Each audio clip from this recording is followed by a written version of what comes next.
Salam sejahtera untuk kita semua. Pelajaran Sekolah Sabat dengan tema utama Kebenaran Zaman Ini dalam Kitab Ulangan, pelajaran ke-6, dan bangsa besar manakah? Sabat petang, ayat hafalan. Dan bangsa besar manakah yang mempunyai ketetapan dan peraturan demikian adil seperti seluruh hukum ini yang kubentangkan kepadamu pada hari ini?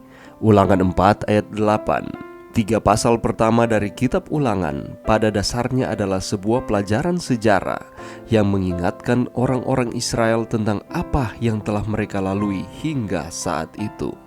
Pada saat kita tiba di pasal 4, pelajaran sejarah berganti lebih ke model khotbah. Pengulangan tentang peristiwa-peristiwa itu bukanlah hanya sekedar memuaskan para penggemar sejarah.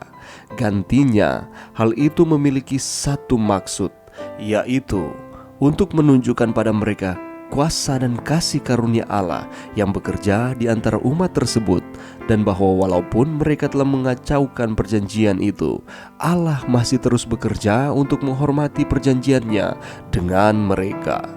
Pasal 4 mulai dengan kata Ibrani, sebuah kata sambung dan sebuah kata keterangan, ve'atah, yang bisa diterjemahkan dan sekarang atau jadi sekarang. Mereka baru saja melihat kembali sejarah yang terjadi belum lama dalam hidup mereka. Hal itu merupakan sebuah pengingat dari apa yang Allah telah lakukan dalam membawa mereka sampai pada titik ini. Sehingga atau jadi sekarang, sebagai tanggapan, mereka harus melakukan apa yang Allah sampaikan kepada mereka.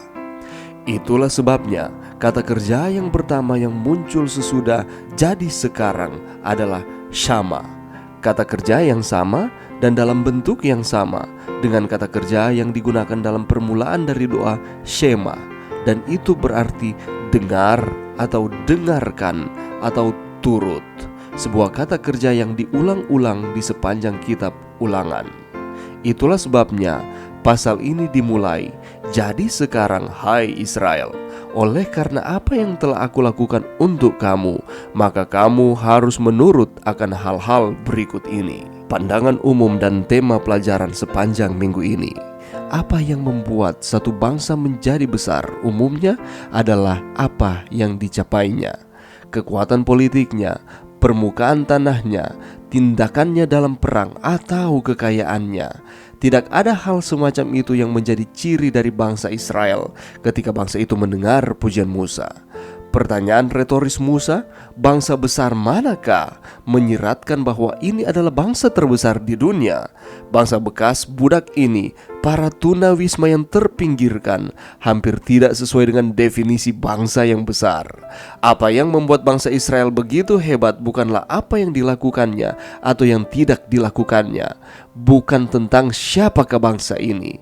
Itu adalah tentang Allah. Sebuah cerita tentang Raja Prusia Frederick II menangkap misteri ini. Raja bertanya kepada dokter pribadinya, "Bisakah Anda memberi saya setidaknya satu bukti tentang keberadaan Allah?" Laki-laki itu menjawab, "Yang mulia, itu adalah Israel." Memang, uraian Musa tentang keagungan Israel membingungkan pikiran kita. Itu semua tentang Allah dan hukumnya. Ketika kita mempelajari pelajaran kita sepanjang minggu ini, kita akan melihat setidaknya ada 3 tema utama yang akan mengarahkan pikiran kita mengenai pelajaran ini.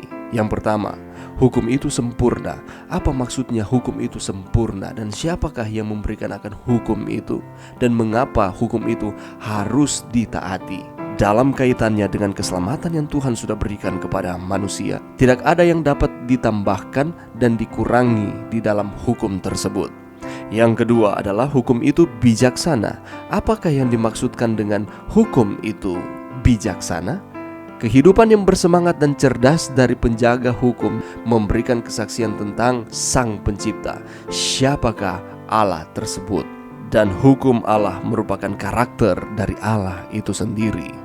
Dan tema yang ketiga adalah hukum itu ilahi. Apakah yang dimaksudkan dengan hukum itu ilahi? Apakah semua hukum yang dipraktekkan oleh bangsa Israel merupakan hukum ilahi? Kecuali Israel bersatu dengan Allah, bangsa itu tidak akan mendapat manfaat dari hukum itu. dan tidak akan menjadi bangsa yang besar. Ketika mereka menuruti akan setiap perintah Tuhan, hukum-hukum Allah, oleh karena kasih kepada Tuhan, karena Allah lebih dahulu mengasihi, maka bangsa ini menjadi bangsa yang kuat, bangsa yang besar, bukan oleh karena kekuatan mereka sendiri, tetapi oleh karena penyertaan Tuhan. Kita akan mempelajari ini semua sepanjang minggu ini. Mari kita luangkan waktu kita walaupun hanya sejenak. Kita mempelajari pelajaran yang ke-6 ini, sehingga ada banyak manfaat yang akan kita dapatkan dan kita akan terus setia kepada Tuhan. Mari berdoa. Terima kasih Tuhan atas firman-Mu pada saat ini. Bantu kami Tuhan untuk kami dapat mempelajari pelajaran sekolah Sabat sepanjang minggu ini setiap hari, sehingga kehidupan kami akan terus diarahkan untuk terus setia kepada Tuhan. Bantu kami untuk kami dapat mengaplikasikan akan pelajaran ini di dalam kehidupan kami. Ini doa kami di dalam nama Yesus. Amin.